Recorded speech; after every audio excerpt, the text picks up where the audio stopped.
Il a souvent été un artiste de l'ombre. À 71 ans, Michel Oslo est aujourd'hui un réalisateur comblé et apprécié.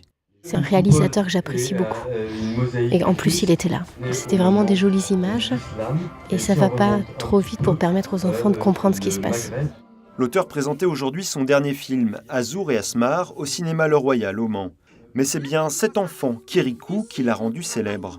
1 million d'entrées pour sa première sortie en 1998. Il est heureux dans la pluie et le vent. Il vit intensément. Nous sommes des enfants. Il va tout droit en courant, pas de temps à perdre, il sait où il va et il y va. Et quand on lui répond des sottises, il sait très bien que c'est une sottise et il ne lâche pas prise. Et finalement, il trouve les bonnes réponses avec la bonne personne, le grand-père.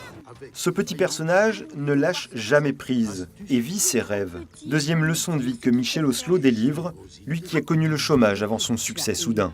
Il faut absolument avoir quelques missions quotidiennes. Ça peut être des petites missions, mais il faut en avoir.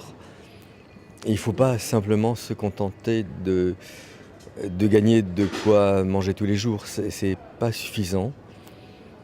Et on a la chance de vivre dans un pays sensationnel. C'est un des sommets du monde. C'est pas le seul, mais c'est un des sommets du monde. Le génie français sera d'ailleurs le sujet de son prochain film. Michel Oslo, malgré la réussite, avoue qu'il doit encore se battre pour trouver des financements, tout en affirmant, fidèle à lui-même: toute ma vie, j'ai fait ce que j'ai voulu et je me suis accroché comme une bête jusqu'à ce que j'y arrive et je vais y arriver.